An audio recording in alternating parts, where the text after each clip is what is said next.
авралт дэлгэрүүлэгч Замбал гаравт асар ариун чандам нь эрдэнийн өсөргөөс алгасралгүй хишгийн хурыг буулган сойрхъя.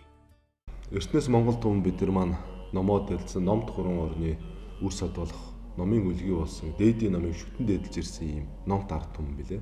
Энэ зам болон хорвоо дээр номыг дээдэлсэн, дээдийн номыг дэлгэрүүлж чадсан номт орон туйлын ховор байдаг. Тэр дундаа энтгэх төвд Монгол хэмээхийн гурван орныг бол номт орон хэмээн алдаршуулж ирсэн юм агуу ариун төвөгтэй уламжлалтай ард түмний үр сад бид нар юм аа. Олон зууны туршид биднээс байгаль уул устайгаа шүтэлцэн оршиж, уул ус ургамал амтэн булганыг шүтэн дээдэлж, амьд юмаа гэж хүндлэн дээдэж харьцаж ирсэн. Өдгөө бидний үед замхран бүдгэрснээс олж эргээд биднээс одоо газар л усын эзэдүүдийг бол хилэгнэн догшруулж эдгээр газар л уул усны эзэн савдууд догшрын хилэгнэх яваас уяр усны аюул, гал усны аюул, айх тэр халдварт жижиг өвчин дэгдэж үе олноороо энд өртөж байгаа нь нууц биш юм аа. Эцэг өвдөөс өвлүүлэн мөлөөс ариун нандин ёс жайг, ёс уламжлал, сургаал номлол тэр дундаа дээдийн номлол сургаалыг эрчлэн дагаж эдгээрийн цаад нарийн номлолын учрыг танин мэдэх. Энэ дундаа онцлог хэлгээд биднээс мухар сүсгээр аль нэг юм хандахгүй байх. Мухар сүсгээр хандсан бол номлол сургаал болон биднээсийг төр хөдөлрөө хөтлөхөөс өөр ямар ч үр дүнд хүрэхгүй нь бол тодорхой юм аа. Олон зууны туршид шүтэж ирсэн ариун нандин уламжлал өв соёл эдгээр зүйлсээ биднээс харь орны бодлогын зөөлөөс болж олон эрдэмтдээ дээдсүүдийг бол хоморлон устгасан хар түүхтэй ард түмэн түүх биднээс дахин сануусаар л байна. Тийм учраас биднээс эцэг өвгдөөс өвлүүлэн үлдээсэн ариун нандин түүх, ёс уламжлал тэр дундаа нууц тарины очир дамдрын хөлөгтэй энэ номлолтой учирсан биднээс туйлын аз завшаантай юм ард түмний үр сад юм л да. Номт хүмүүний зарим үдэс номууд нь өвлөгдөн биднээсээ ирсэн байна. Зарим ч одоо мартан тасархад хүрсэн байна. Сайн цаг ирж эргээд биднээс буддийн шашин ном сургаал, дээдийн ном уламжлал шашин соёлын шүтэн дээдлийн ёс уламжлал бүх юм сэргэн дэлгэрч бурхан шүтэнэ дээдлэх, хожиг сумдаан авралаа одуулах эдгээр зүйлсүүд бүхэн сайн цагийг сэргэн дэлгэрч биднээс шашин шүтэх эрх чөлөө нээгдсэн байна. Биднээс туйлын сайхан одоо наран мандаж үнэхээр биднээс амар жаргалан гэвэл нээгцэн гэж болох юм аа. Тэгээ одоогөө биднээс үед бурхны шин сэргэн дэлгэрч байгаа цаг үе юм. Энэ үед биднээс иргэн одоо нарийн ёс уламжлал олон ном сургаалууд дахин сэргэн гарч биднээсийн гар дээр сайхан орчуулгадсан эмгэгтэйгэн гарч ирсээр байна. Энэ дээр би нэгэн сэдвийг хөндөө ярих гэж байна.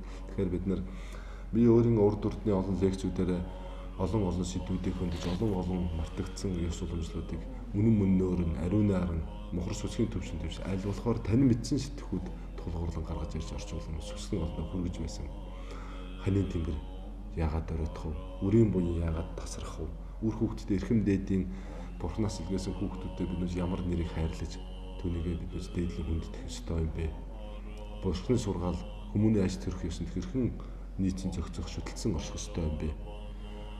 Үүлийн үр ба мөнх бас биднээс үүлийн үрийг хэрхэн ухаарах ёстой юм бэ? Үүлийн үрийг ухаарах гэсэн болоод биднээс ямар олон том алдаа дутагдлыг гаргаж сүлд нэмгэлтэй үр дагавар гарч байгааг биднээс амсаар л байгаа. Харсаар л байгаа. Мөнх бүс хэмээх ойлголтын талаар биднээс бас л дутуу долимог ойлголттой энийг эргцүүлэн бодохгүй явсаар байгаа биднээс мөн олон сайн зүйл зарцуулах боломжтой байсан цагуудыг биднээс ашиггүй хий дими зүйл өнгөрөөсөн суулж үхэхийн цагт мөнх бүсийг үзүүлэхийн цагт биднээс мөнх амьдрах юм шиг бодож явсаар байгаа. Хураасан буйныг буян хураахыг умартан мартаж эд дагавраас ашиг хонжоо нэр алдрын төлөө хөөцөлдөж явсаар байгаа. Мөнх бүсийг үзүүлэхийн цагт муу зайн дундхаас өөр нэгэн зүйлийг хураагаагүй байгаа туйлын эмгэнэлтэй юм. Үүн талаар мөн өмнөх лекцээр таниулан ярьсан. Энэ удаагийн лекцэн дээр бол тэрхээр би хишгийн хурыг далалж хилэнцээ дарах гэдэг нэрийг бол сонгон авч энэ сэдвийг хөндий ярихыг хичээж байгаамаа. Тэгэхээр хишиг буйныг тогтоох, буйнаа дуулаад далдан тогтоох гэдэг дээр биднээс олон янзын бодолтой олон өөрсдийн үзэг баримтлаар явсаар ирсэн байна. Гэхдээ бидний эцэг өвгдүүд эртдээс хишиг буйныг далдан тогтооход юуг анхаарах ёстой юм бэ? Хүн буйнаа барна гэж юу хэлдэг юм бэ? Хүн байтгаа адгийн мөд хорхоо хүртэл өөрийн амар амгалан сайн сайхны тухайд тэмүүлэн хөдөлж ил байдаг. Түүнээс илүүтэйгээр дээдийн төрлийг авсан хүмүүн бид нар мэдээ сайн сайхан амьдрах амар амгалантай орших эрдэнэт хүмүүний биеийг олж авсан энэ биений ашиг тус эрдэнэний гарах нь туйлын чухал юм а гэж. Номынхаа чанар руу халиагаад үзэх юм бол эрдэнэт хүмүүний төрөл хэмээн нэрлэсний учир юунд вэ гэхээр энэ хүмүүний төрлийг биднээс авч төрөх нь туйлын ховор бөгөөд ариун нандин туйлын ховор эрхэм нандин эрдэнэт хүмүүний төрөл олдохуяа бэрх хүний төрөл хэмээн заасан байдаг. Яагаад олдохуяа бэрх яагаад энэ маань ховор ариун нандин болсон бэ? Биднээс өөр олон төрөлд муу зайд явсаар ирсэн байдаг. Асар их буйны хүчийг хураасны өрөөнд бид энэ хүмүүний төрлийг хэдэн жива хэдэн сая халмыг өнгөрсний эцэст арайч хүний төрлийг олж төрж байгаа. Тэр дундаа биднээс эргэтэн бүтэн оюун ухаан, ухамсар энэ бүхэн сэргэв төрж байгаа түүлийн аз завшаа. Тэгээ мөн бурхны шашин дэлгэрсэн номт оронд биднээс хүний биеийг ол төрсөн үүрэг гайхамшигтай. Ховор аз завшаа. Гэтэл эрдэнэт хүмүүний төрлийг олсон, эргэтэн бүтэн төрсөн, бурхны дээдийн ариун нандин ном дэлгэрсэн орон төрсөн боловч энэ номонд сүсэглэн орох, энэ номыг мөн чанараар танин мэдэх гэсэн энэ бодол маань биднээс хараахан тэгш сууж өгөхгүй. Хүн болон харилцан адилгүй энэ номонд орох боломжгүй, зарим нь энийг ойлгох ухаарал байхгүй явсаар байгаа түүлийн харамсалтай юм л да. Тэгэхээр энэ дээр би юуны тухай ярих гэдэг нь биднээс өвлөгдөж ирсэн тэр нарийн буян гişгийн хурыг тогтоох, гişгийг даллан тогтоох тэр зүйлсийн талаар ярих. Манай монголчууд эрдэнэс ярьж ирсэн байдаг. Эрхэн баян эрдэм ном, дунд баян үр хүүхэд, адгийн баян эд хөрөнгө хэмээн үзэж энэ гурван үг сургаалын донд биднээс Монгол буддийн шашны олон нарийн философи, нарийн сургаал номлолын огш юмуудыг энд хураангуулан базарч шингээж хэлж өгсөн байна. Энэ гурван үгийг тайлбарлахад биднээс ер нь бол олон зүйлсийн өвчг онцгийг бол тайлж ойлгох боломжтой байна л да. Багш дээдсүүд маань эрхэм дээдийн баян бол эрдэм ном хэмээн зааж ирсэн байна. Ямар эрдэм номыг энд юунд хэлсэн бэ гэхээр дээдийн ном, бурхны сургаал, үнэнд хүрэх, хувиршгүй мөнхийн очир бодисодын лагшинд хүрэх, хувилгаан лагшинд тэр бурхтын ариун лагшинд хүрэх, энэ зовлонг танин мэдэх тэр нарийн номлол сургаал болгоныг заасан, арга замыг хэлж өгсөн тэр зүйлсийг биднээс бурхны сургаал буюу дээдийн номлол хэмээн үндтэн үзэж. Энэ номлолоор биднээс аливаа нэгэн юмны ухаарлыг бодож ертөнцийн жам нүсний тогтцоо, юмны мөн чанар болоод үүлийн үр мөнх ус, гэгэрэл, буян ном, нүгэл хэлэнц, эдгээрийн ялгамжааг танин билж ухаарч авах юм боломжтой. Тэгснээрээ бид нар энэ зомболон хорвоод баг хүлэгдэх, баг зовох, мөн улмаар найрчлан үзэхээс биднээс сайн төрлөөр өөрийгөө юулэгдэж хувиршгүй очрын биеигш болох юм боломж биднээс байгаа учраас энэ номлолыг бол эрхэм баян бол эрдэм ном. Хүний сурсан эрдэм номлолыг бол ямар нэг хүн булаагаад авах боломжгүй. Хүний хураасан буйныг ямар нэг хүн юулээд авах боломж байхгүй. Эсвэргээр ямарваа нэгэн хүний хураасан нүгэл хэлэнцгийг бол тэр дорнд одоо юулээд аваад тэр хүнд одоо буйныг юулгэх юм боломж байхгүй. Тийм учраас хилэнцэс сэтгэл нүглийн үлийн үр боловсроод бол тэрийг баг багаараа биднээс бомблон хааж тэрэнд хичээнгүйлэн шамдаж дээдийн номлол сургаал бяцлаглаар өөрийгөө одоо сэргээн синхруулж ойлгох нь тэгж байж олон жилийн шамдлаар энэ муу сэтгэлээс биднээс салах боломжтой юм аа. Тэгэхээр дээдийн номлол сургаалыг таниулж биднээсийг зөв амьдрах энгийн дээрээ цаашаа халиагаад бурхныхаа ном руу халиагаад ороод үзэх юм бол бодисодын одоо явдал руу орох, бурхны гэгэрэл рүү хүрэх, тэмүүлэх, их хөлгөний мөрөөр замнах гих мэтийн олон номлолын мөрөөр цаашаа гарахад биднээсийн гол тэмүүлэх зориг ажиллагаа тийм. Дунд баян үр хөвгөд нэгд хүний төрлийг та олсон бол энэ бол энгийн одоо ертөнцийн хүмүүний л ясан тийм. 100 жил өөрөө хаанаас ерөөлөх тийм нэрийг үлдээгээд хүн бол энэ орчлонгоос явах хэвээр дуурсагдахаар тэгэхээр мөн өөрийн үр удмыг үлдээж залгамж хойч халааг үлдээх, үндэс угсааг үлдээх гэдэг нь бас хамгийн эрхэм дээд зүйлэм. Тийм учраас дунд баян хүн бол үр хөвгтөр ариун байх. Тэр дунд оюунлаг эрдэм номт сэхэрэлтэй их орныхоо хөгжил цэцэрлэг дээж татах юм оюунлаг гэгээлэг ийм үр хөвгтүүдийг хойж их орондоо үлдээх гэдэг маань бол дунд баян гэж үзв. Адаг баян бол эд хөрөнгө гэж заасан байдаг. Тэгэхээр эд хөрөнгө хураасан баялаг гэдэг бол барагдах чамтай. Өндөр эцэст нурна, хураасны эцэст барагдах, төрсний эцэст өгөх гэдэг энэ эдгээр үгсүүд маань өдөрөө ямар нэгэн бодиттой материалыг хэмжээнд баригдах зүйлс бол нуран алга болох, устж алга болох, галт шатах, үерт давтах, улгаад давтагдах, мөн ямар нэгэн санаанд үг байлаа тэр маань алга болох гих мэт тэр барагдах, шамшаагдах юм мөн чанартай. Учираас энэ бол түүлийн эцэст, түүлийн одоо хизээч алга болохгүй мөнхөд таны оюун ухаанд гэрэлгээ цацруулах юм номын мэдлэгээс бол их өөр дөрөө юм байна гэж. Яагаад энийг эд баялагийг их дээд давж үздэг вэ? Дараачийн төрлүүдэд биднийг замнах үед энэ эд баялаг маань биднээс тусдим болж чадахгүй юм а гэж. Энэ насны амжиргаа, энэ насны алдар нэр хүндийг энэ эд баялагаар дуудаж болохоос дараачийн төрөл буюу дараачийн төрлийг бидний сүнс маань дамжиж явахд бол ямар ч үр дүн байхгүй. Биднээс нүцгэн ирсэн л байдал нүцгэн босаал явна. Нэг төгрөгч биднээс аваад явах боломж. Хов хоосон ирсэн, хов хоосон буцах. Ийм л учиртай. Гол нь бид нар замбал ороод ирснээр оюун ухаанаа гэгэрүүлж энэ дээдийн номд шандаж өөрийн дотоод сэтгэл болоод сүнсний гэгэрэлд шандаж дараачийн төрөлдөө энэ сүнсийг бол бэлтгэх нь зүйтэй юм байна гэж ухаарах. Ийм учраас эрхэм баян эд баялаг, дунд баян үр хөвгөд, адгийн баян бол эд хөрөнгө хэмээн манайхаас сургам ирсэн байдаг. Тэгэхээр энэ дээр бас нэгэн тайлбар өгөхөд материалын зүйл буюу эд баялагаар биднээс сайн сайхан амар амгалан буюу тэр мөнхийн амар амгаланг золион худалдаж авах юм боломж байхгүй маа гэж заасан байна. Тэгэхээр мөнхийн амар амгаланд хүрэх гол нь бол үнний сургаал юм. Үнний сургаалын замыг бол шагжин язгуурын суут хөвгөн хүмүүн төрлөختний хамгийн дээд гэж заах, хүмүүн төрлөختний арслан чимээс одоо замбуулах хорвон галтцуулах хэмээн заасан ч байдаг. Олон нэрээр нэрчсэн бол шагжин язгуурын суут хүн биднээс юм одоо сайн мэддэг шагжин мөний буюу бурхан буддаа юм. Энэ суут хүн бол энэ арга замыг нээж илрүүлж хүн бол өгөх нь дамжихгүй юм. Гэгэрэл рүү зорих сэтгэл нь үний юм. Гэгэрэлд хүрэх зам мөр нь үний юм. Бурхан болох нь бас магадтай үний юм гэдэг. Эдгээрийг бол нээн илрүүлж энийг бол өөрийн одоо хатуужилт яам бислгаар туулан гарч үннийг бол өөрөө ойлгож таних мэдж одоо өөрөө гэгэрлийн хүтгийг үлгэрлэн дуурайж хүмүүн төрлөختөнд биднээс үзүүлсэн. Энэ замлаар та нар замрах юм бол мөнхийн амар амгаланд хүрэх боломж байна гэж. Хүний төрлийг болсон бол шүү дээ. Өөр адуусны төрөл юм уу, бэрдийн төрөл юм уу, тамийн төрөл ч юм уу, өөр тэнгэр юм уу, асуурын төрөлд бол юм боломж байхгүй. Зөвхөн хүний төрөлд л одоо энэ гэгэрх сайн төрлөөр юулэгдэх юм боломж ганцхан байгаа. Тийм учраас бусад олон өөр орны одоо ертөнцийн олон төрөлтгүүд бол хүний төрөл, энэ тэнгэрийн төрөлч бай, асуурын төрөлч бай, мэдээж муу заяаны төрөлүүд хүний төрөл төрхийг бол их юрэл тайлбарж шамддаг нь учиртай юм а гэж. Замбалгарвын тахилга үйлдэж буян хишгийн дадлага авч гал дахиад жилийн засал хий. Сүцэгтэн болон та бүхэн лекцэнд хүрэлцэн ихтэй дадлагын өвд, замбалгарв, гонгор, сайн бомб байхаваас аль нэгийг авчирч тахив уу? Хишгийг далдаж хилэнцээ дарах уу гэсэн нэрийг бол өгсөн маань учиртай юм. Тэгэхээр биднээс буян шигэ тогтооё гэх юм бол бид нар эхний ээлжинд бол өөрийн дотоод сэтгэлийн савыг бол угаах хэрэгтэй, цэвэрлэх хэрэгтэй юм байна гэж. Бидний сэтгэлийн сав маань өөрөө буртагтай бузарлагдсан ариун бус байхаваас тэнд ямар нэгэн номын аршаан, ямар нэг ариун сайхан дээдийн ариун дээд сүү тэнцээ тогтох учиргүй юм. Энгийн дээр биднээс бохирдсан савн дотор сүү юм уу ямар нэгэн одоо идэлх түүнийг хийхэд бол тэр гашлан ээдэж тэр хэрэглэх аргагүй болж хуурдаг. Яг энэтэй агаар нэг бид нар өөрийн дотоод сэтгэлийн энэ савыг бохирдсан савыг угаах хамаа гэж. Юунд бохирдоод байгаа юм бэ? Шунлын сэтгэл, хармын сэтгэл, атаат сэтгэл, хомголзох сэтгэл, идэх мэтийн нисванс буюу энийг бол нисванс гэдэг буддийн шин томьёолоод нэршил өгөөд энийг дарж устгах арга замын зааж өгсөн байна. Энэ муу хорт зурсал сэтгэлүүд бол биднээс ихээс төрөхөд биднээс байгааг. Ихээс төрөх нь биднээс бол цэвэр ариун бурханлаг төрдөг.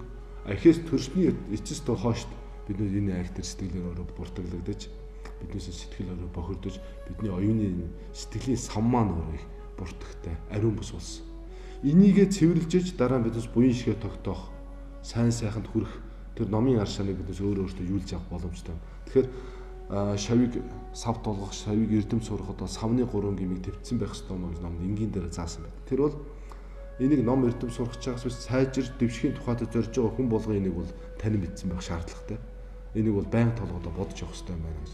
Тэгэхээр тухайн хүн бол сайжир дэвшгийн тухайд эхлээд таны оюуны сав шүү дээ. Энэ дээр ямар нэг идэж уудыг аяг савны тухайд яриаг байна. Тэр оюуны сав бол хэр буртагтай буюу ариун бус байж болохгүй. Тэгэх юм бол яг хөө тэр аяган дотор бид сайхан сүү хийлэхтэй бол ээд нь гашлна. Тийм учраас энэ юу хэлж байгаа таны сэтгэл өөрөө дотор буруу үзэлтэй юм. Муу сэтгэлнээс нисвансын хор ариун байж болохгүй юм аа. Тэр 10 хар нүглийг дэврээдсэн, бадраацсан байж болохгүй юм аа гэж. Тэгэх яваас энэ маань буртагтай. Мөн буруу үзэлтэй гэж хэлж байгаа. Аливаа нэгэн зүйлийг хилээд өгөхөд тэрийг буруугаар ухаарах, буруугаар тайлбарлах, буруу тэрийг ойлгох, мушгин гуйлах эдгээрийг бол хэлж. Дараачих нь бол тэр сав бол цоорхой байж болохгүй юм аа гэж. Сэтгэлийн сав. Тань дээдийн номыг сайхан хилээд өгөхөд та тэрийг сонсож аваад тэр доор нь мартах. Нэг чихээр ороод нөгөө чихээрээ гаргах. Цоорхой савн дотор биднээс ямар нэгэн зүйлийг хийхэд яах вэ? Тогтохгүй шууд доошогоо тэр даруйдаа барагдаж алга болох. Энэ маань юу гэсэн үг вэ?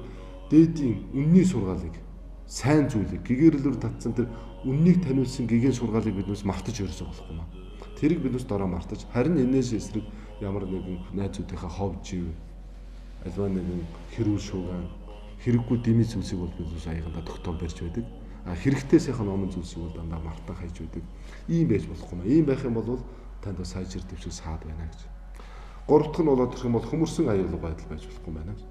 Хөмөрсөн аюулгүй байдал байх юм бол тэнд ямар ч дээдийн ариун нандин сургаал номлол зөв зүйлийг хийх гээд тийш бол ор хүндэс байхгүй. Тэр бол өөрийн гэсэн мунхаг үзэлтэй таг бүр 100% хүлэгдсэн хүнийг хэлж байгаа юм л да. Буруу хошоо харсан агуудлууга тэр хүн бол яг адилхан юм а гэж. Далтан нарны цацраг бол аливаа нэг амьтдыг алагчаалуугүй бүгдэнд тусдаг юм байна л да.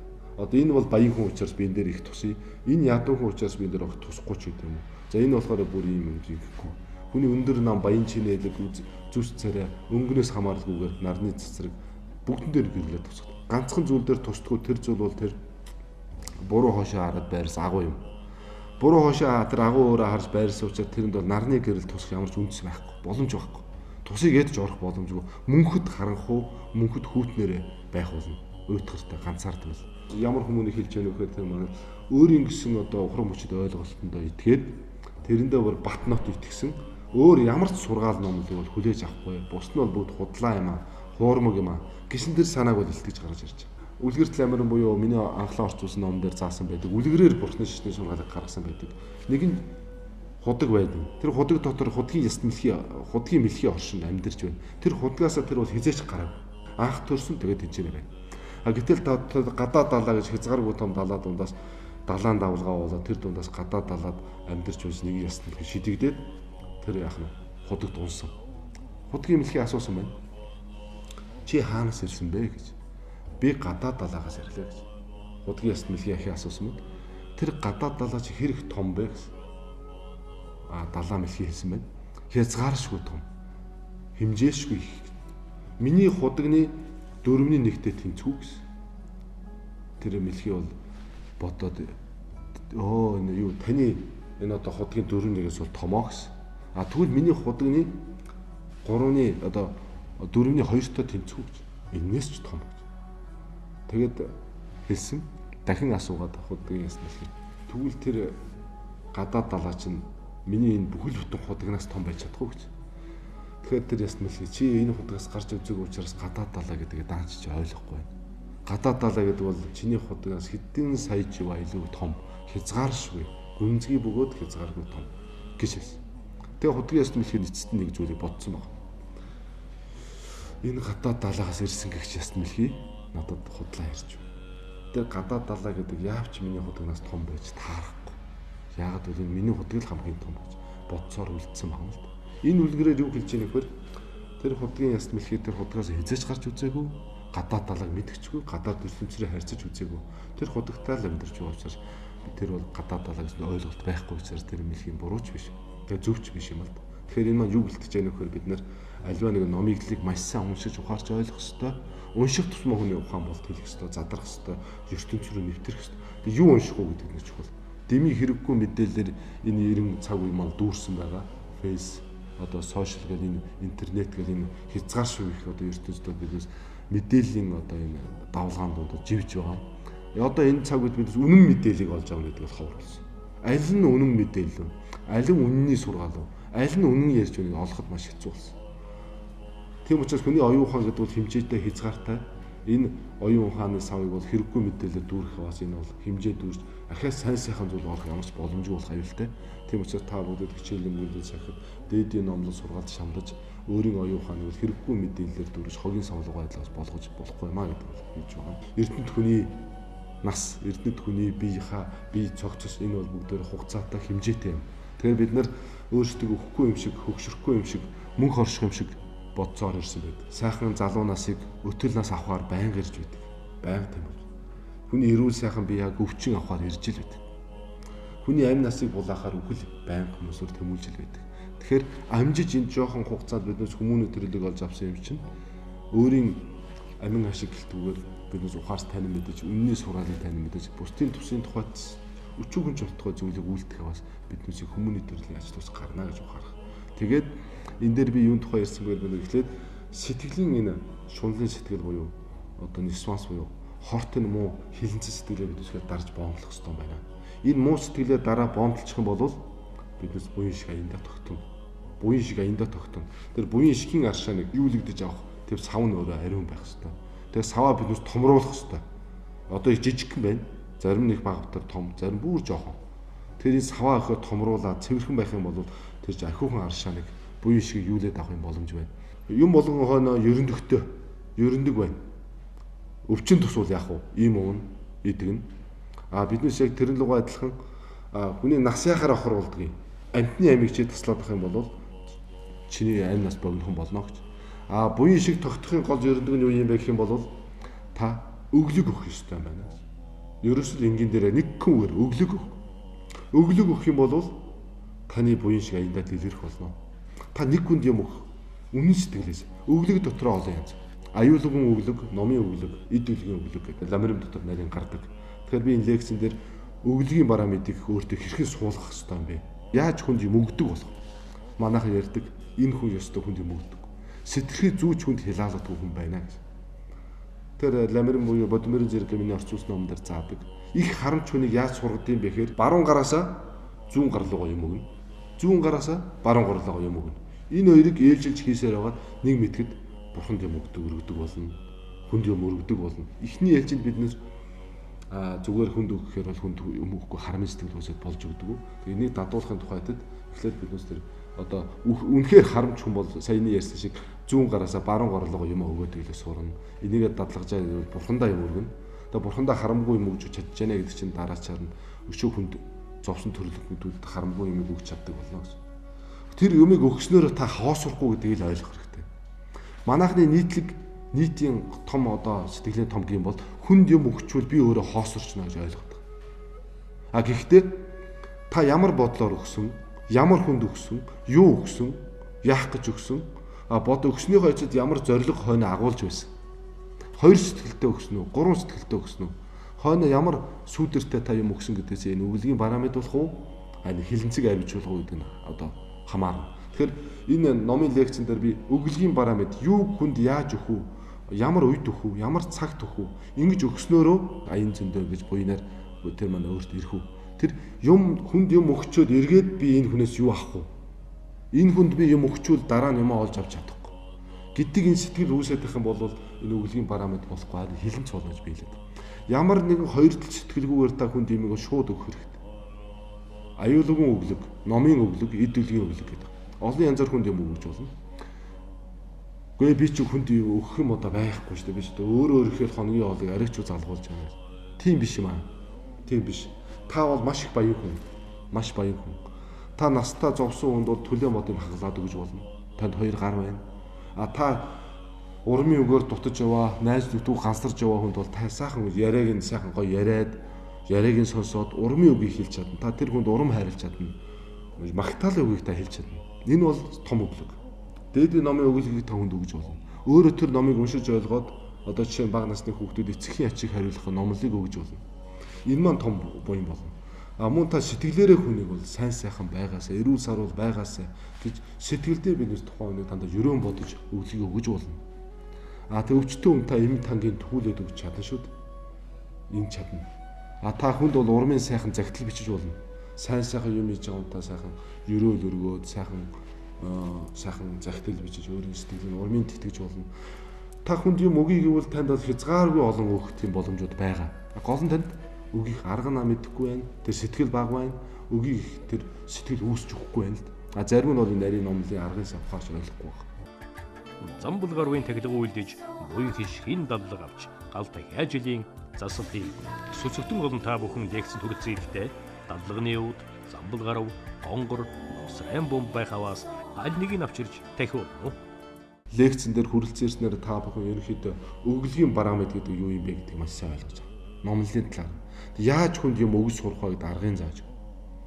Өгснөөрөө танд ямар их юм эргээд ирдэг юм бэ гэдэг энийг бол бас бодтой жишээн дээр тулгуур ярих болно. Мөн биднээс би түрүү ярьсан өглөг өгөх, бурхандаа тахил өргөх гэж ярьсан. Ер нь бол бурхад бол биднээс өргөдөг тахил байлангаар дутдаггүй.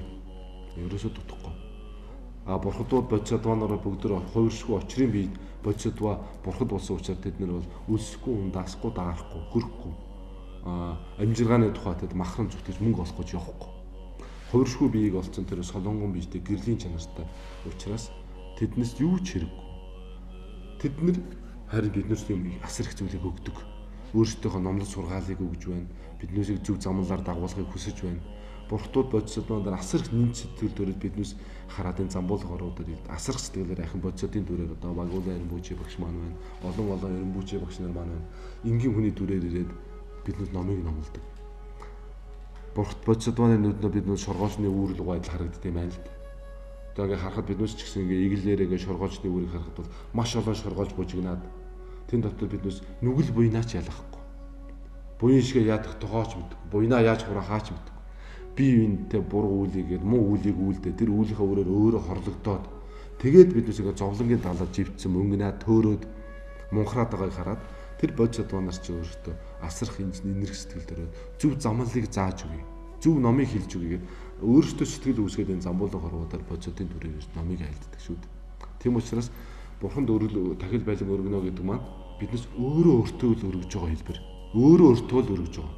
Энэ лекцэн дээр би энэ мэтэр үлгийн барамтыг одоо эцэст хүргэсэн олон бодисодванарын түүхийг ярих мөн биднээс усан тахилыг бурхандаа өргөснөөрөө ямар их буйныг хурааж болох уу гэдэг талаар нарийн зүйлсийг ярих.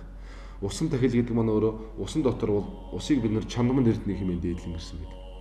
Хар ус гэд нэрийг бол би харь хүний хэл энэ монгол хүн бол хэлж усыг бол хар ус гэж хэлдэггүй. Чандман нэрдэг хэмээн нэрлж ирдэг. Яагаад ус чандман нэрдэн болсон бэ? Усаар биднээс ямар их буйныг хурааж болох арга зам байна. Одоохондоо Монголд бол уснаас илбэг юм бол байхгүй байна. Хоошд бол яахыг мэдэхгүй бид нар. Тэгэхээр ус биднээс илбэг уучрал biz энэ усаараа тахилыг өргөж харамгүй сэтгэлээр өргөж чаддаг. Манай Вагула Аримбочи багш маань айлдж байсан. Хамгийн тахилийн дээд нь бол усан тахил юм аа. Яагаад тэгэхээр биднээс харамын сэтгэлгүйгээр өргөж чаддаг юм байна. Бусад тахилыг өргөхөд бол зарим нэгэн энгийн хүмүүс маань харамын сэтгэл хойно үүсч байдаг. Бас жоохон цалгардаж байдаг юм байна. Тэгэхээр энэ усан тахилыг өргөх. Тэгэд усан тахилтай холбогдуулаад бид нэр буян шигээ тогтоохын тухайд ямар зан үйлүүд байдаг талаар бас тухайн лекцэн дээр дэлгэнгүй ярина. Айлд ямар бурхтуудын дүрхүүр байх уу, ямар эдийн тэнгэр байх уу, ямар дүр хүргийг оршоох уу. Мөн бид нэр өөртөөсөө хамаарах. Энэ маань ямар нэгэн мухар сүсхийн болоод би өөрөө дур зоргоороо найруулж ярьсан юм нэгийг гэж байхгүй. Бүгд манай эцэг өвгд ном дээдүүдээс биднэрт өвлүүлэн үлдээсэн тухайн өрх айлд зориулсан буян шигээ тогтоох тэр зан үйлийг зааж өгсөн юм номлог сургаал юм л та. Тэгэхээр даллагны ууд гэж манай эцэг өвгдөөс авахуулаад айл болгон байж л байдаг. Одоо битүү гарсан хурганы арьс, эсхий ууд, олон зүйлсээр уран шууны үүрч гэх юм уу энэ үүдээр зан үйлээр хийдэг. Хамгийн төгс төгөлдөр номд цохилдох нь бол тэр далганы уудыг өөрөөсөө тухайн айл хитэн хүүхдэд буян шигийн өнгөөрөө хийж ямар зүгт залах вэ? Тэр зүгт залж ээж буян шиг тогтно. Эдгээрийг номон дээр маш нарийн дэлгэрүүлэн бичиж нэмэгдэх найруулад нэгэн ном болгож энэ лекцэн дээр бас та бүгдээ түгээн дэлгэрүүлэх гэж байна. Мөн хамгийн гол нь энэ лекцэн дээр замбал гараа буюу эдийн тэнгэрийн тахилга гэдэг Монголд анхудаа дэлгэрэнгүйгээр нь зохион байгуулах гэж байна. Тэгэхээр яагаад эдийн тэнгэрүүдийг биднээс баясгах ёстой юм бэ гэж. Тэгэхээр эгэл хүмүүн биднээс бол биднээс өөрсдөө хүчин чадал, биднээс буйны хэмжээ, хүчин чадал их бага юм. Тэр юутай харьцуулаад бага юм бэхээр олон өвлгийн барамтыг гүйцэгсэн, эд өвлгийг өргөсөн, энэ эдийн тэнгэрүүдийн дэргэд биднээс өөрсдийн өвлөг өргөсөн, буйны хураасан байдал бол туйлын бага. Тийм учраас бид нэр өөрсдийнхөө энэ өчүүхэн хүчин тулдуулдгүйгээр энэ бурхтын бодисодванарын эдийн тэнгэрүүдийн асар их одоо энэ хүчийг биднээс өөрөөсөө энэ авшиг нь өөртөө дуудаж ирүүлэх нь гол биднээс юмыг тогтоох, буян шигийг хураахад маш чухал юм байна гэж. Эцэг өвгдөөс мөн авахлаа бид нарт олон эдийн тэнгэрүүд, олон ном сургаалууд бид нар заан сурж энэ уламжлалыг үлдээж ирсэн байдаг. Тэгээ манайд бидний дийлэх сайн мэдэх гол бурхтууд бол биднээс буян шигийн тэнгэрийг тогтоох бисмэн тэнгэр буюу баян намсрай. Мөн цагаан итгэл буюу гонгор гих мэтийн шүтсэрсэн уламжлал байна. Гэвч нарийн номлол судрыг хараад үзсэн бол замбал гаруй маань бол энэ хоёроос дутгааргүй хүчин чадалтай. Хамгийн түргэн өвцгийг илгээдэг ийм эдийн тэнгэр юм байна л да. Замбал гаруй. Замбал маань өөрөө 5 янзын замбал байна. Замбал гаруй, замбал сэрүү, замбал нагуу, замбал марвуу, замбал жанхуу гих мэтэр. Луу хөлгөлсөн энэ замбал гаруй маань өөрөө усан дотор оршиж байдаг. Усан дотор байдаг учраас энэ замбал гаруудад усыг өргөснөөрөө эдийг маш хурдан дэлгэрүүлэх дуудах юм боломж байгаа. Чандман нэрд нь ус хэмээн манай дээдлэн ирсэн байдаг л да. Тэг яагаад чандман нэрд болсон бэ гэхээр усанд лус оршиж байна. Ус байгаа газар лус байна. Лус байгаа бол лусын моторт бол чандман нэрд нь байна гэж. Тэр чандман нэрд нь яах вэ? Бидний систем үгээгүй хоосрох тэр игэрлийг бол хангах. Бүх хүссэн зүйлийг бол ундран гаргах хүчин чадал чандман нэрд нь байна. Чандман нэрд нь өчүүхний хэлтэрхийг олох юм бол тэр айл бол 9 үеэр юм. Одоо олон үеэрээ шиг буян үл дөрөөх. Буян шиг нь одоо хур мэд чуулан асгардаг азаасан байдаг л. Тэгэхээр бид нэр усан тахилыг ажиллаад түүнийг эдийн тэнгэрт өргөснөөр биднээс маш их буйныг өөрлөө далсан дуудах юм боломжууд байгаа. Тэгэхээр биднээс усан тахилд бол нэг ачаал өгдөггүй байнгавчлаа өөрөө балин тахил том тахилыг өргүүлэх байснаа л гэж ойлгоод байна. Тэгэхээр усан тахилаа биднээс ямар зан заавраар ямар өдөр ямар цагт усан тахилаа яаж ажиллаж юу бодож өргөх ёстой юм бэ гэж зориулга ерөөл нэг чухал байдаг. Тэгэхээр биднээс аливаа нэгэн эдийн тэнгэрч бай ямар нэг ажлууд ямар зүйлсийг хийхдээ тэнд зориулга ерөөл хүсэл мөрөөдөл одоо хүн бол төрснийх хүн болгонд өөрийн гэснийг мөрөөдөл хүсэл зорилго байх ёстой. Ямар ч хүсэл зорилго мөрөөдөлгүй байна гэдгээр тэр хүн бол одоо бас адууснаас ялгархгүй түн хэцүү. Тэгэхээр хүсэл мөрөөдөл ирмэлцэл байна гэдгээр тэр хүн байгаагийн бас нэг илэрэл. Зорилготой, мөрөөдөлтэй, хүсэлтэй түүнийхээ төлөө зүтгэдэг, тэмүүлдэг тэрэндээ хүрэх авьяас чадал хүч бас түнд байна гэж үзье. Тэр луг адилхан бурханд аврал өргөхөд биднээс бурхандаа заавал зориулга ерөөлийн заавал өргөж байх ёстой. Хэвээ зориулга ерөөл өргөж бурхандаа сайхан авралыг одуулж номыг бясалгаж тухайн бурхны зан үеийг үлдэж чадахгүй бол тэр зориулга өргөсөн өргөл тахил маань тухайн бурханд бол очихгүй. Зам зуурын адууд болоод хүн бүсийн үнэр идэж тэнгүүдэд орчих юм аюулт гэмтэн юм л да. Тэгэхээр жишээлхэд биднээс одоо би чинь говь алтаар ээждээ захиа бичлээ гэж бичилт. Захиа сайхан бичээд шууданд хийхдээ хаягийн тавихгүй явуулж. Хаягийг бичихгүй хаана очих юм мэдэхгүй хийчээд тэгээд говь алтаас би ээжээсээ захиа ирэхээ хүлээгээ суухтай адилхан агаар нэг юм мунхаг ойлголт бол. Тэр захиа хизээч эзэнд очихгүй. Буцаад над дээр эргээд ирнэ. Эсвэл төөрөд алга бол. Яг энтэй адилхан бурханд биднээс аврал одуулах, залбирлах, ерөөл үүсээ даатгаж номын дагуу үйлдэхгүй тахихгүй болвол биднээсийн хөдөлмөр яах нь вэ? Талаар болно. Талаар өнгөрнө. Тэгэхээр цагийн гарц, хөдөлмөрийн гарц, эд материалын гарц болох юм гэнтэй. Үүнээс биднээс аврагдахын тухайд би олон найрын судар номлолуудыг иш болгон орчуулж, гарын авлага ном болгон тав бүдэ гаргаж, энэ лекцэн дээр номын баяр давхар болно. Замбал гарав бурхны дэлгэрэнгүй тахилга, зан үйл бүх зүйлийг багтаасан нарийн номлол гарна. Тухайн номыг шинэ үсгэн дээр орчуулан гаргаснараа та бүгд унших боломжтой. Тэрнийг уншснараа учир холбогдол түүхийн тань мэдэх, мөн бурхнаа залан авчрах, өрн ирүүлэх, тэгээд сан тахилгын өргөх, авралаан одуулах, үүсээ даатгах бүх зүйлсийг хийгээд тарныг хүртэл бичээд оруулсан. Тэгэх юм бол тэр номоо уншснараа биднээс далганы удаа яаж явах? Номын дагуу оёо сурчихна. Эдийн тэнгэрээ хэрхэн тавих уу? Дахиад сурчихна. Хишиг буйнаа ямар өдөр авах уу? Тэр өдрөө авчихна. Гарлаг гардцын үүд нээгдэх өдөр гэж байна. 30 өдрийн дотор хуваасан, тансан ламын гаргасан тэр өдрийн зурлагтай нарийн ном байдаг. Тэн дотор биднээс шиний 1-ээс 30-ны хооронд өдөр болгон ямар зан үйлийг үйлдэх зохимжтой юм бэ? Өдөр цагийг заан өгсөн байдаг. Тэгээ бид нөр бол өөрсдөө нэг өдөр босоод нэг за өнөөдөр буян үлдчих өдөр гандаар буян үлдчихээ бурхан тахилч.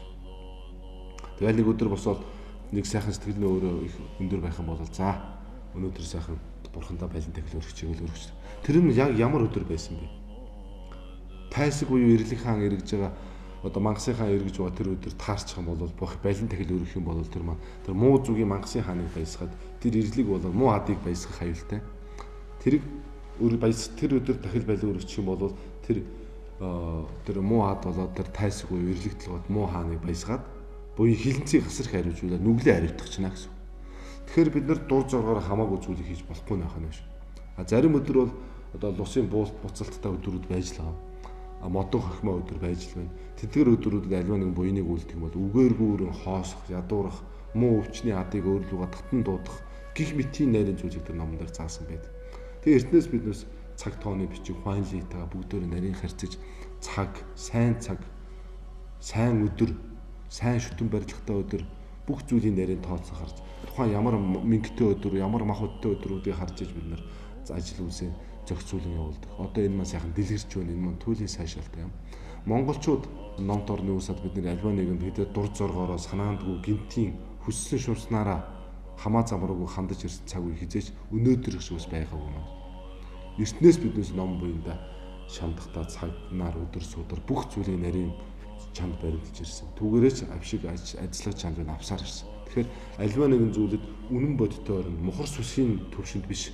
Мухар сүсгээр бус. Миний лекц хүргээд байгаагийн гол учир утга бол ерөөсөө л мухар сүсгийн халын үнэн танин мэдсэн сэтгэлээр альва нэгэн хандыг бурхан шүтээнд ном сургаалдаа эхлээд дараач ажил амьдрал ах уу явдал мөрөө бүгдөө зүвтэйгээр явдал мөрөө нэг болгоё. Тэгээд мөн юм болгон сэтгэлээсээ зүрх сэтгэлээсээ хандъя гэж уриалгах гэдэг юм л да. Тэр энэ лекцэн дээр хүрэлцэн ирснээр бид нэр эдийн тэнгэр замбал гарынхаа бэлэгдэл утгыг танин мэднэ. Их тахилганд оролцуулна. Мөн өөрөөсөө замбал бурхантай бол та бүхэн лекцэн дээр аваад ирэх. Гонгорын бомб, намсрын бомб, замбалын бомб байвал аль нэг нь аваад ирэх. Бүх бомбны тахилэг болох намсраа замбал гонгор бурхны замбал бурхны их тахилэг болох мөн даллагныхаа уутыг номын дагуу зөв оёод лекцнийх үеэр аваад ирж тэрийг буян шиг даллан авна. Лам хуурууд маань заслын номыг айлдах. Миний бие гол нь тэргээ даллага авахын учир утга. Тэр номыг уншсны утга учир ямар энерги жанлуу та бүхэнд очиж байна гэдэг учир утгын талаар та бүхэнд дэлгэрүүлэн ярьж үр хүүхдийн дуу цангилсан, инээ тангилсан, халуун дотны уур амьсгал тэр оронд бэлгсэн, айл өрх болгон буян шиг нь бэлгсэн, үгээргүй хоосрох, ядуурах гарцын үүд нээгдэх энэ харс өдрийг айл болгоноос үлдэн хөөхийн тухай тэр гэрийн эзэгтэй хүмүүн болгон дотороо ямар буянтаа зүв сэтгэлийг агуулж байх ёстой юм. Хүн өөрийн сэтгэлийн амттай хүн бол хүн сэтгэлдээ юу хурааж бодно төвнийгээ хураадаг. Тэр хүний дотоод сэтгэл зүв болоод цэгцтэй болоод ирэх юм бол үйлдэл яриа цэгцтэй болж эхэлнэ. Үг яриа цэгцтэй болох юм бол үйлдэл маань цэгцтэй болчихно. Үйлдэл маань цэгцтэй болчих юм бол биднээс энэ ажил амьдралын Монгол орн мандуудаар амар амгалан сайн аж төрөх юм боломж нээгдэх юм аа. Тэгэхээр энэ дээр эхлээд миний гол ярих зүйл бол биднээс дотоод сэтгэлийн цэгцэлье. Дотоод сэтгэлд байгаа муу сэтгэлийн хорыг дарж биднээс сэтгэлээ ариусгаад сэтгэлийн саваа сайхан цэвэрлээд буян шихийн хурыг даллан авъя. Хилэнцэд муу сэтгэлэн дараад хишгийн хурыг даллан дуулъя гэж та бүгдээгээ энэ номын цэнгүүнд, номын хөрмөнд хүрэлцэн эрхийг өрж байгаамаа. Замбалгаар үеийн тахилга үйлдэж буян хишгийн даллага авч гал дахиад жилийн засал хийв. Сүцэгтэн болон та бүхэн лекцэн хүрэлцэн ирэхдээ даллагын өвд, замбал гарав, гонгор, намсрын бомб байхаваас аль нэгийг авчирч тахиулна. Манай ухаан заяа энэ удаад хишгийг даллаж хилэнцгийг дарах гэсэн сэдвээр ийм сайхан уулзалт хийх гэж байгаа юм байна. Жил болгон сайхан уулзалт хийдэг. Би бол их баярлдаг. Ийм гарсан, мэрэгсэн, түүндэн үнэнч, түүндэн амьдралаа зориулсан ийм хүмүүсүүдийн үгийг бол сонсож байх нь маш чухал. Заримдаа ийм хүмүүс жишээлбэл би хөгжмийн тухай ярихдаа зэрэг бүр шуналтайгаар ярина. Тэгэхээр зарим хүмүүст бол дэндүү шуналтай ярих юмаа гэж ойлгодно. Мэрэгсэн хүмүүс бол тэгдэг. Гэхдээ тэр шунлын цаана бол мөн чанар байдаг. Тийм учраас тэр мөн чанарыг атгахын тулд бол ухаан заяагийн энэ одоо ярианд бол очиж суугаад ухаан заяаг нэм хэлэхээр нь өөрлөгөө гэж бодох хэрэгтэй. Ингэж харилцаж бодох хэрэгтэй. Би юу лээ ухаан заяа юу яриад байна. Би яалаа ухаан заяа. Ингээд өөртөө нэг 2-3 цаг ухаан заяатай хамт суулгаад ажиллаад үз та нар. Тэгвэл нэг юм болно. Тийм учраас хүнд тустай. Би бол амжилт хүсэж байна. Энэ лекцэн дээр очиж хүн өөрийгөө үргэж төгөлдржүүл байх ёстой гэж би бол ингэж боддог. Хэрвээ та өөрийгөө өдөр тутам алхан тутамдаа боломж гарах болгонд төгөлдржүүлж ис чадваас таныг нүгэл дандаа дагаастай дандаа булааж авахд бэлэн байдаг шүү. Хишгийг даллаж хилэнцээ дарах гэсэн энэ лекцэнд ухамсарт хүн болгон очиж өргөнөөр хамрагдахыг та бүхэндээ хүсэмжлэн гуйж байна. Энэ бол найдан дарж миний хүсэл шүү. За ингээд шинийн 6-нд болох ухаан заяагийнхаа хишгийг даллах хилэнцгийг дарах уу гэж энэ лекцэнд бас та бүхнийг урьж байна. За ингээд монголчуудаа сар шиндээ сайхан шинжилгээний өрөөлийг дэвшүүлэхийн ялдамд шинийн 6-нд бүхий өргөөнд болох уг лекцийг маань бурхан урлаач ухаан заяа маань явуулах юм. Та бүхэн мэрэгдийн үгийг туглан сууж таалан сойрхороо хэмээн урьж байна. За тэгээд бүх шашны дотроос одоо хамгийн шинжлэх ухаан шашин бол бурхны шашин юм аа гэж их эрдэмтэн Эйнштейн хэлсэн гэдгийг байна лээ. Тэгээд ингээд ухаан заяа маань энэ мухар сүсэг олон хүнийг төөрөгдүүлж байгаа энэ бүхнээс хүмүүсийг авран хамгаалж ямар нэгэн зүйлийг гордож хүсэж байгаа тэр мухар цэцэгтэй хүмүүсийг гэгэрүүлэхийн төлөө журмын нөхөр нэх лекц унших гэж байгаа юм байна. Тэгээд энэ ажилд нь маш их амжилт хүсье. Очсон бүхэн үнэхээр шинжлэх ухаанчаар гэгэрэх байхаа гэж би итгэж байна. том амжилтыг хүсэнгэрөөё. Ухаан заяагийн маань лекц болно. Энэ бол үнэхээр гайхамшигтай. Одоо хишгээ далж хилэнцгийг дарах үе. Одоо энэ сайхан лекцэнд бүгдээрээ хамрагдах хэрэгтэй. Энэ бол ухаарл, энэ бол амьдрал. Нийтийг хамарсан их томоохон эрдэм дэлгэрүүлэх томоохон арга хэмжээ зохион байгуулж байгаад бол би их олзуурах чинь. Энэ бол үнэхээр хэрэгтэй зүйл. Хилэнц гэдэг маань чухам юу лээ? Тэрийг чухам яаж номгдохтой, яаж дардсан бэ гэдэг чинь бол бас л одоо сонирхол асуудал. Хишиг буйныг одоо далж болж авна гэдэг чинь чухам ямар хөө янзын зүйл байгаад байгаа, юуг одоо яриад байгаа, ямар учиртай юм бэ гэдгийг бас нэг арай нэг ондоо төвшнөөс сонсоод авчихна гэдэг чинь бол гарцаагүй хэрэгтэй зүйл л дээ. Тэгээ энэ утгаараа бол энэ арга хэмжээнд манай бас ард иргэд одоо сойрхож байгаа хүмүүс ялангуяа манай залуучууд бол энийг бол одоо оролцож үзэх хэрэгтэй л гэж хэлмээр байна. За тэгээ шинийн 6-нд болох энэ том ажилд одоо бурхан урлаач ухаан заяада амжилт хүсье. Ухаан заяа их олон сайхан цуврал лекц уншиж байгаа. Олон хүмүүсүүд сонирхдаг болсон байна лээ. Энэ удаа бол шинийн 6-нд бас буян ишгийн талаар бол сайхан лекц унших юм байна лээ. Тэр бүхэнд бол сүсгэн олон та бүхэн морилж бас одоо ухаан заяатаа ухаанаа оролдуулж ярьж асууж хэлж сургаал номын сонсвол их сайхан да. Ишгээн даллаж хилэнцэн дарах вэ.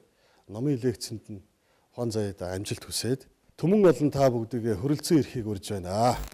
Энэ сар шиний 6-нд одоо ухаан заяа маань одоо хишгээн даллаж хилэнцгийг дарах уу гэсэн ийм сайхан номын үйлсийг хийх гэж байгаа юм байна. Тэгээд энэ номын үйлсэд оролцож байгаа нийт ард түмэндээ сүсгтэн олондоо яг одоо энэ номын утга учирыг их сайхан ойлгоод тэгээд энэ сэтгэлийнхээ гүн тогтоож тэр утга учирыг ойлгож ингэж одоо номонд нь оролцож ингэх юм бол та бүгдийн ажил үйлс амьдрал бүгд одоо сайн сайхнаар болж сэтгэлдээ одоо номын уянгатай ихшигтэй ийм сайхан үйлийг одоо бүтээж जैन. Тэгээд ухаан заяагийнхаа энэ сайхан буйны ажилд нь одоо амжилт хүсье. Монголынхаа ард түмэнд ад жаргал, эрүүл энх сайн сайхан бүхнийг одоо хүсье өрөөё.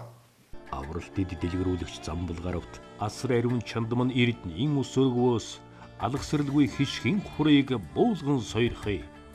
Хилэнцэд хорт шунлын сэтгэлээр дарж хишиг буйны хурыг даллан тогтоох үед эрхэм сүсгтэн олон та бүхнийг номын лекцэнд хүрэлцэн эрхийг урьж байна. Монгол бүхий өргөнд хаврын тэргуун сарын шинийн 6 буюу 2017 оны 3 дугаар сарын 4-нд 19 цагаас болно.